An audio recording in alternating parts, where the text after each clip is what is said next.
antagonism with anti-union laws known as right-to-work laws, because we have a union officialdom which never wanted to confront the question of racism directly, which was going to be necessary if labor was going to organize the unorganized in the South. By driving the left out of the unions in the 1950s and 60s, labor effectively cut off its own right arm. It cut off its ability to go into the South and tackle the ability, to tackle the racists, tackle the segregation that existed at that time. And as a result, large sections of the South are home to modern, dynamic, important industries. Many of the non-union auto plants that are owned by Japanese and German companies, for example, are located in the South. You're talking about advanced industrialized centers of the country which have little or no contact with unions at this point. So how do we get there? How do we begin to tackle these sorts of problems? I think the first thing we have to say is that people with this point of view in the labor movement have to be organized. And I was fortunate to be able to have attended the Labor Notes Conference a couple of weeks back, which had more than 1,000 activists, most of them rank and filers from all over the country, and all kinds of different unions and different workplaces, come together to talk about exactly these kinds of problems. And what's clear from that event is that however difficult the situation the unions are in today, there's something that's bubbling up underneath. You don't go through the kind of experiences that we've been talking about here in terms of the economy, the squeeze on productivity, the low wages, and so on, without some kind of reaction. And given, outside the organized working class, it's difficult to know. You have opinion polls and anecdotal information and a guess and a gut feeling about what's happening in the non-union sections of the workforce. But in the organized sections of the working class, there are actually some signs of this shifting mood and this kind of anger and this willingness and capacity to try and do something about it. There was a strike, as Eric mentioned, of Philadelphia transit workers late last year, which managed to win, managed to pull despite the typical series of demands for huge cuts in pension and so forth, and other conditions. They were able to withstand that because they actually had the power to shut down the city's public transit system, and they used it effectively, and they won. There were some minor concessions that they made. It was not a 100% victory, but in this context, it really showed that when workers are determined, they can stay together, they actually have the power, they can inflict a real gain. And then a very different group of workers with practically no union tradition, University of Illinois graduate employees, went on strike. I caught the administration that was reeling from a corruption scandal unawares, but the administration clearly didn't think the graduate employees would go out on strike, but they did. They mobilized lots of support, both on the campus and around the broader labor movement, and stunned the administration into giving them a solid contract, which is going to be the basis for going forward. Workers at Ford finally told management enough is enough. They said, we're not going to take these concessions, we've taken too many, all we've gotten is more concessions. So Ford was, the UAW, having pushed hard to get workers to accept another layer of givebacks, found themselves defeated by a layer of dissident local officials and some rank-and-file activists. Recently also, late last year, we had reformers win election to teacher locals in New York City, movers local, and also a big important UPS local. And the transit workers in New York City, after quite a disastrous leadership of a would-be reformer, workers stepped forward and voted in a caucus called Take Back Our Union, which is rebuilding the union after a strike ended in severe financial penalties and disorganization for that union. It's to try to rebuild it as a fighting organization. I mentioned the dissidents in SEIU Local 1021.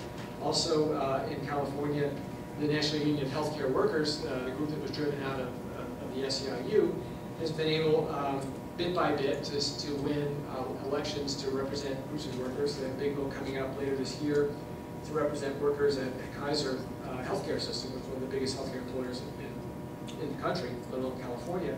If they win that, that would really establish them as a powerful and durable union.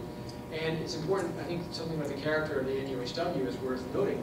It came into existence in response to this attempt by SEIU to move all decision-making power to the top, consolidate it into an apparatus insulated from the rank and file.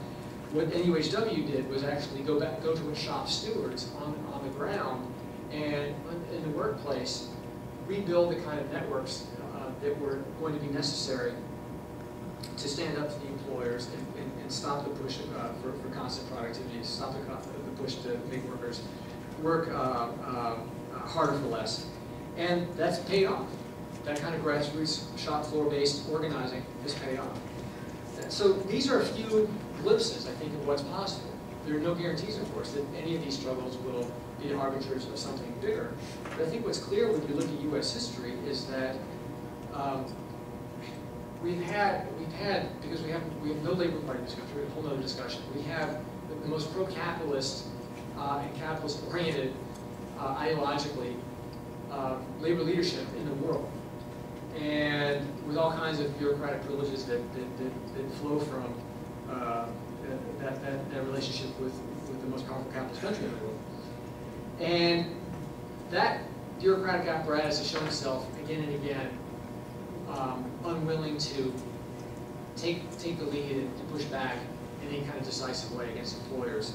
And so we've had periods of which we had almost complete collapse and catastrophic defeat, such as the late 1920s, early 1930s, followed by a resurgence. Now some of these labor leaders then reorient and put themselves at the head of movements. Talented figures like John L. Lewis, who was a real dictator and an enemy of the left, recognized that he could try to hire the left and contain it to rise to prominence in the labor upsurge of the 1930s. So I'm not saying that every labor leader today would be useless, and of course there are individuals who do break through, such as Ron Carey, the former Teamster Union leader, who aligned with the reform movement of long-standing in the Teamsters for Democratic Union, was able to capture the presidency of the Teamsters in '91 and lead the UPS strike of '97, which again, as Republican windows and doors showed, illustrated how organized labor, taking a stand against capital,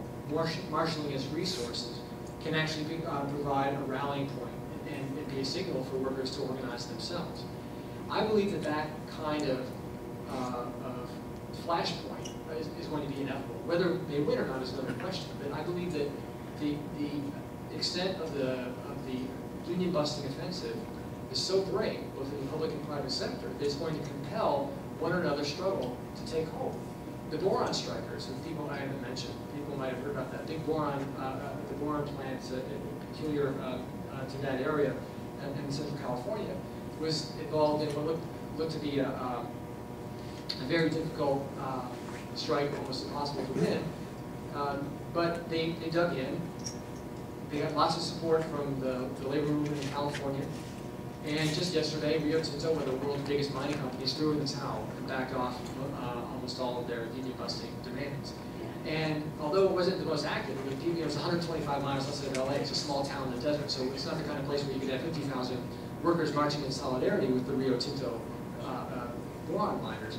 The fact is that kind of support was there. People gravitated to that. They gave their resources. People did come out and make delegations.